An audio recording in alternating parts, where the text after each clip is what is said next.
আওয়ামী লীগ যদি এতই পচা হতো, দুর্গন্ধযুক্ত হতো, সেগুলো নিয়ে মানুষ বেশি আলোচনা করতো না।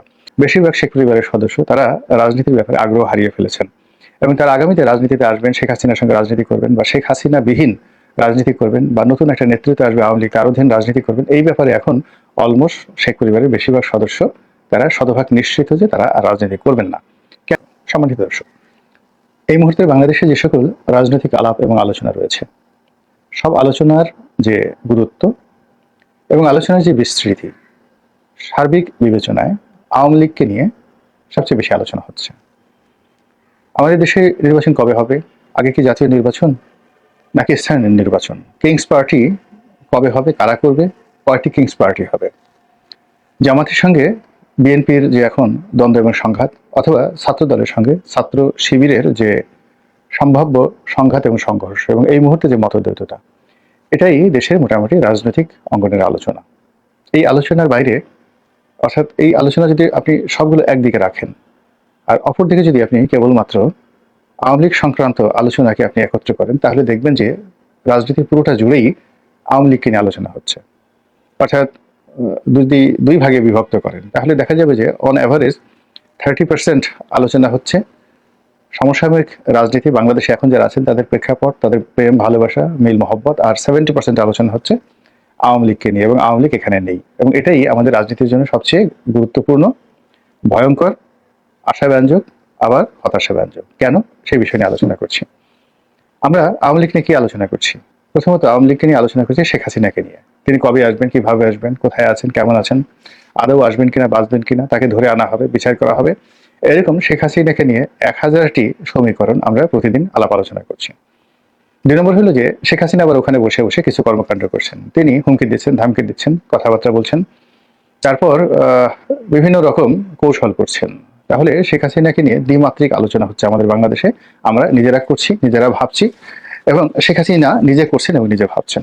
এই একটা পার্ট। এবং প্রতিদিন আমাদের দেশে যারা রাজনৈতিক নেতৃবৃন্দ রয়েছেন, তাদের আলাপ আলোচনায় কথাবার্তায় শেখ হাসিনা থাকবেই, গালি হোক আর যে ভাবি হোক না কেন। এই গেল এক। দ্বিতীয়ত, শেখ হাসিনা রাজনীতির পরে শেখ পরিবারের রাজনীতি।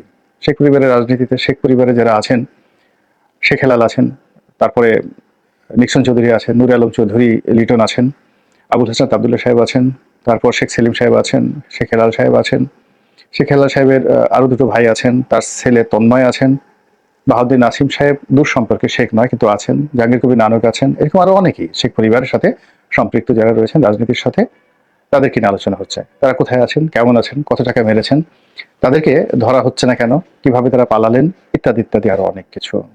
ও এর মধ্যে তাপস আর পরশের কথা কিন্তু বলা হয়নি, শেখ তাপস এবং শেখ পরশ। তো এই সমস্ত বিষয় নিয়ে আলোচনা হচ্ছে এবং তারা আগামী রাজনীতিতে নেতৃত্বে থাকবেন কি থাকবেন না, জনগণ মানবে কি মানবে না, এবং শেখ পরিবারকে মাইনাস করে কোনো রাজনীতি করা যায় কি যায় না, এগুলো নিয়ে কিন্তু আমরা আলাপ আলোচনা করছি। এটি গেল 2। আমি এই 2 নম্বর বিষয় নিয়ে আলোচনা করব। তার আগে অন্যান্য প্রসঙ্গ নিয়ে আলোচনা করি যে জাতীয় রাজনীতিতে এখন সকল আলাপ আলোচনার অলমোস্ট 70% কেন আওয়ামী লীগ নিয়ে হচ্ছে। তো শেখ হাসিনায় গেল দ্বিমাত্রিক, শেখ পরিবার গেল দ্বিতীয়ত, আর আওয়ামী লীগ। এখন আওয়ামী লীগ নিয়ে আমরা আলোচনা করছি। আওয়ামী লীগ নিয়ে আলোচনা আমাদের বহুমাত্রিক। এখানে তৃতীয় চতুর্থ না, অনেকগুলো প্রসঙ্গ নিয়ে আলোচনা করছি। এই আলোচনা হচ্ছে স্থানীয়ভাবে, আলোচনা হচ্ছে জাতীয়ভাবে। স্থানীয়ভাবে আলোচনা হচ্ছে এভাবে যে আওয়ামী লীগের সহায় সম্পত্তি অনেক ক্ষেত্রে জামাত সেগুলো সংরক্ষণ করছে, অনেক ক্ষেত্রে বিএনপি সেগুলো সংরক্ষণ করছে, অনেক ক্ষেত্রে সেগুলো লুটপাট করা হচ্ছে। এগুলো নিয়ে এলাকাতে আলাপ আলোচনা হয় প্রতিদিন। অমুক জায়গাতে এমপির বাড়ি কে পাহারা দিচ্ছে, অথবা অমুক এমপির বাড়ি কে দখল করবে, অথবা অমুক এমপির বাড়ি কে পোড়াবে। যেগুলো করা হয়েছে সেগুলো নিয়ে এক ধরনের আলাপ আলোচনা, আর যেগুলো করা হয়নি এখনো পর্যন্ত সেগুলো নিয়ে আরেক ধরনের আলাপ আলোচনা। এটা গেল স্থানীয় পর্যায়ে।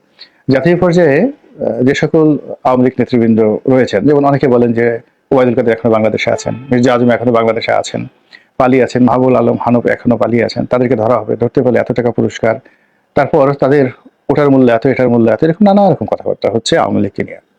তারপর আওয়ামী লীগের অনেক সৎ নেতাকর্মী রয়েছেন, তাদেরকে নিয়ে আলোচনা হচ্ছে, কেন তাদেরকে ধরা হলো, কেন তাদেরকে ধরা হচ্ছে না, অথবা কেন তারা এই বৃহত্তম দলটিকে নেতৃত্ব দেওয়ার জন্য এগিয়ে আসছে না। এসব নিয়ে আলাপ আলোচনা হচ্ছে।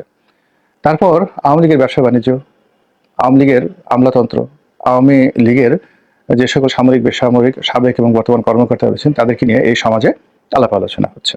আগামী রাজনীতিতে আওয়ামী লীগ কি আসবে, নিষিদ্ধ হবে, নিষিদ্ধ করা উচিত কি উচিত না, আসবে কি আসবে না, আসলে কিভাবে আসবে, এই সকল বিষয় নিয়ে একেবারে ডক্টর মোহাম্মদ ইউনূসের দপ্তর থেকে শুরু করে তৃণমূল পর্যায়ে অহরহ আলোচনা হচ্ছে।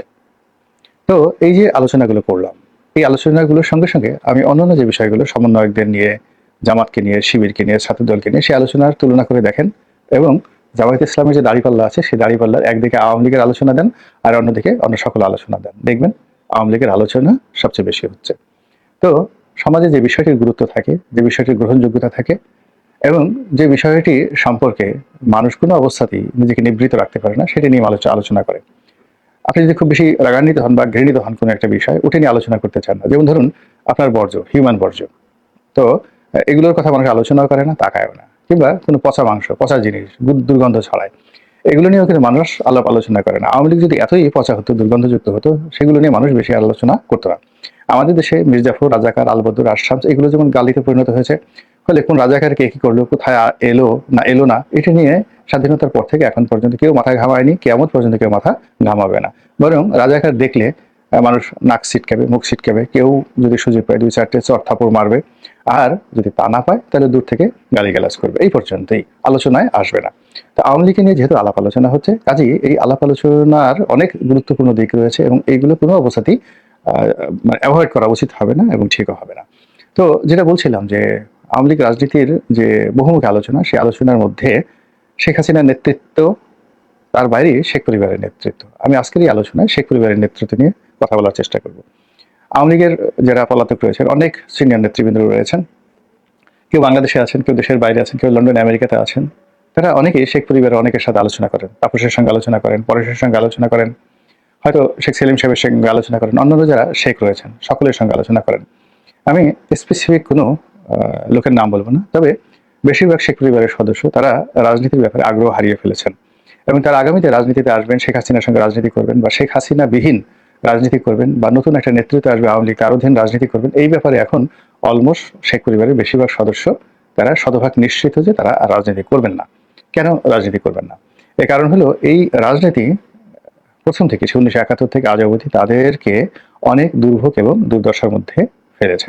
অনেকে হয়তো বলবেন যে শেখ পরিবার তো তেমন কিছু ছিল না, তাদের অনেকের বাড়িতে টিনের ঘর ছিল অথবা বাড়ির সামনে একটা পুকুর ছিল, এখন তাদের অনেক বিলাসবহুল বাড়ি ঘর রয়েছে, টাকা পয়সা, মার্সিডিজ, বিএমডব্লিউ, অনেক রোলস রয়েস রয়েছে, ইত্যাদি ইত্যাদি আরো অনেক কিছু। কিন্তু তার সঙ্গে সঙ্গে রাজনীতি করার জন্য, অর্থাৎ আওয়ামী লীগের রাজনীতি করার জন্য তারা যে স্যাক্রিফাইস করেছেন সেই বিষয়গুলো লক্ষ্য করতে হবে। যেমন 75-এর 15ই আগস্টে পুরো শেখ পরিবারের উপর যে নির্মম নির্যাতন এবং নিষ্ঠুর নির্যাতন এসেছে, ওটি বাংলাদেশের অন্য কোনো পরিবারের উপর আসেনি। সেটি বরিশালে আব্দুর রব সেরনিয়াবাতের পরিবার বলেন, কিংবা সেই বাদশা মিয়া ওরফে ইলিয়াস আহমেদ চৌধুরী, বাদশা মিয়া মানে ইলিয়াস আহমেদ চৌধুরীর বাবা, লিটন চৌধুরীর দাদা। তো তাদের পরিবারের উপর যে নির্যাতন আসছে, বাহুদ্দিন নাসিম সাহেবের পরিবারের উপর যে নির্যাতন এসেছে, শেখ সেলিমের পরিবারের উপর তো ম্যাসিভ, অর্থাৎ তাপস এবং পরশ কোনো মতে প্রাণে বেঁচে গেছেন, কিন্তু তার মা, বাবা এবং তাপসের একটি, যাকে বলা হয় ভাই বা বোন, গর্ভবতী, মানে তার মা গর্ভবতী ছিলেন, ফলে তার মায়ের গর্ভে তাপসের একটি ভাই অথবা বোন ছিলেন। তো তিনি সেই গর্ভবতী অবস্থায় বেগম মনি অর্থাৎ আরজু, তিনি নিহত হন সৈন্যদের হাতে। এখন তাপস এবং পরশ পৃথিবীর সকল অর্থ এবং বৃত্তের মালিক হতে পারে, কিন্তু তার পিতা শেখ ফজলুল হক মানে নির্মম হত্যাকাণ্ড এবং তার মায়ের যে নির্মম হত্যাকাণ্ড, এটি কোনো অবস্থাতেই তারা ভুলতে পারবে না। শেখ হাসিনা নিজেও তার ভাই, ভাতৃবধূ, তারপর তার চাচা, তাদের যে মৃত্যু বা অন্যান্য আত্মীয় স্বজনের মৃত্যু তারা কখনো ভুলতে পারবেন না। শেখ হেলালের বাবা মারা গিয়েছেন, মানে তাকে খুন করা হয়েছে, এরকম আরো অনেক কিছু। আব্দুর রব সেরনিয়াবাতকে খুন করা হয়েছে। তারপর এই পরিবারের অন্যান্য যারা জীবিত ছিলেন তারাও 75-15 আগস্ট থেকে একেবারে বলতে গেলে আওয়ামী লীগ ক্ষমতায় এসেছে 1996 সনে, সেই 96 সন পর্যন্ত বাংলার জমিনে অনেকটা মৃত ব্যক্তির মতো তারা চলাফেরা করেছেন, ঘোরাফেরা করেছেন।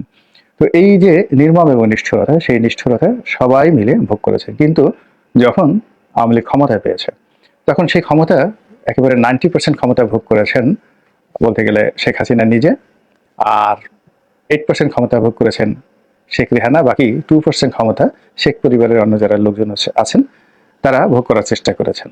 আমরা বাইরে থেকে যতটা জানি যে শেখ পরিবারের খুব অল্প লোকের সঙ্গে শেখ হাসিনার ভালো সম্পর্ক ছিল। তিনি হয়তো শেখ হেলালকে পছন্দ করতেন না, শেখ হেলালের আত্মীয় স্বজন, বউ বাচ্চা কাউকে তিনি দেখতে পারতেন না, দু চোখে দেখতে পারতেন না, কিন্তু তন্ময়কে, অর্থাৎ শেখ হেলালের যে ছেলে তন্ময়কে তিনি খুব স্নেহ করতেন। আবার লিটন চৌধুরীকে তিনি খুব পছন্দ করতেন, কিন্তু নিক্সন চৌধুরীকে কেন জানি তিনি দেখতে পারতেন না। শেখ হেলাল, তারপর শেখ ফজলুল হক মনির যে সন্তান পরশ, তাপস, তাদেরকে তিনি বাস্তবে একদম দু চোখে দেখতে পারতেন না। আমরা বাইরে থেকে পরশের সেই যুবলীগের সভাপতি হওয়া দেখি, বা তাপসের মেয়র হওয়া দেখি, আব্দুর রব শেরনিয়াবাদের ছেলে আবুল হাসনাত আবদুল্লাহ সাহেবের হুইপ হওয়া দেখি, বা নেতা হওয়া দেখি, মন্ত্রী পদ মর্যাদা পাইতে দেখি, তার ছেলেকে মেয়র হতে দেখি। কিন্তু বাস্তবতা হলো যে পরিবারের অভ্যন্তরে তারা ছিলেন লাঞ্ছিত, অপমানিত, নিগৃহীত। এবং আমরা যারা শেখ হাসিনার খুব কাছাকাছি ছিলাম, আমরা এই বিষয়গুলো দেখার সুযোগ আমরা পেয়েছি। তো কাজেই বাইরে যারা জানতেন না, বুঝতেন না, তারা শেখ পরিবারের লোকদেরকে দেখলে মাথা নোয়াতেন, মাথায় করে রাখতেন। কিন্তু আমরা যারা শেখ হাসিনার কাছাকাছি ছিলাম, আমরা দেখতে পেয়েছি যে তাদের যারা এই শেখ পরিবারের সদস্য, তাদের যে দুর্বিষহ অবমাননাকার জীবন, এর কারণ হলো যারা রাজনীতি করেন, আওয়ামী লীগের সেই সভানেত্রী, তিনি যদি কাউকে এক্সেস না দেন এবং উঠতে বসতে অপমান করেন, খোঁটা দেন, তাহলে এর চেয়ে দুর্বিষহ আর অবমাননাকার কোনো জিনিস হয় না। তো এরপরেও যেহেতু তারা রাজনীতির সাথে সম্পৃক্ত ছিলেন, তারা রাজনীতি করে গেছেন শেষ সময় পর্যন্ত, এবং যেহেতু তারা ভদ্রলোক, ভদ্র ফ্যামিলি, তারা পারিবারিক এই বিরোধের কথা কখনো কাউকে বলেননি। নিজেদের অপমান তারা চোখ বুজে সহ্য করেছেন এবং রাজনীতির মধ্যে আত্মাহুতি দিয়েছেন। এই যে আজকের যে আওয়ামী লীগের পরিণতি, এই পরিণতির পেছনে নিঃসন্দেহে শেখ হাসিনার একটা ভূমিকা আছে, শেখ রেহানার একটা বদনাম আছে। তারপর যে সকল হাইব্রিড আওয়ামী লীগ, যারা কখনো আওয়ামী লীগ করেনি, তাদের পিতামাতা আওয়ামী লীগ করেননি, অনেকে মুসলিম লীগ থেকে এসেছেন, অনেকে জামাত থেকে এসেছেন, শিবির থেকে এসেছেন, তারা সুদীর্ঘকাল ধরে আওয়ামী লীগের উপর ছড়ি ঘুরিয়েছে এবং শেখ হাসিনার সান্নিধ্যকে ব্যবহার করে শেখ পরিবারের সদস্যদেরকে উঠতে বসতে অপমান করেছেন। ফলে এই যে দুর্ভোগ, এই দুর্দশার সময় বেশিরভাগ লোকই এই যারা হাইব্রিড প্রকৃতির, তারা মিশে গেছেন, এই সমাজের সঙ্গে মিশে গেছেন। তারা নতুন যারা দামান এসেছেন রাজনীতির অঙ্গনে, তাদের কদ্দম মোবারক চুম্বন করে তাদের নিকট নিজেদেরকে আত্মাহুতি দিয়েছেন। কিন্তু শেখ পরিবার যারা লোকজন রয়েছেন, তারা কি সুযোগ পেলেন বা পেলেন না? আপনাকে একটা যে উদাহরণ দেয়, যেমন শেখ সেলিম সাহেবের একজন ভাই আছেন শেখ মারুফ। তো শেখ মারুফ শেখ নাম লেখা আছে, কিন্তু তিনি কখনো কোনো সুযোগ নিয়েছেন কিংবা দুই নম্বরই কোনো কর্মকাণ্ড করেছেন আপনি দেখাতে পারবেন না। কিংবা ধরুন শেখ রেহানার সম্পর্কে অনেক বদনাম আছে, কিন্তু শেখ রেহানার হাজব্যান্ড ডক্টর শফিক সিদ্দিকী, দেখুন তো তার সম্পর্কে কোনো বদনাম আছে কিনা। নিপাট একজন ভদ্রলোক, অসহায় দুর্বল অবস্থায় তিনি কতটা অবমাননাকর জীবন যাপন করেছেন, একমাত্র তার কাছের লোক তার অশ্রু দেখেছে। তো এই মানুষটির সম্পর্কে আপনি কি বলবেন? এখন সেই মানুষটি যখন শেখ হাসিনা ক্ষমতায় ছিলেন, কোনোদিন গণভবনে যাননি, কোনোদিন বঙ্গভবনে যাননি, কোনোদিন কোনো সরকারি অফিসের সুযোগ সুবিধা নেননি, পদ নেননি, পদবি নেননি, ব্যবসা বাণিজ্য কিছু নেননি, কিন্তু এখন তাকেও তার দুর্ভোগ পোহাতে হচ্ছে। তিনি বাংলাদেশের অন্যতম সম্ভ্রান্ত একটি পরিবারের সন্তান। এই ঢাকা শহরে তাদের শত শত বিঘা জমি সেই দাদার আমল থেকে রয়েছে, গুলশান, বনানী, অনেক জায়গাতে।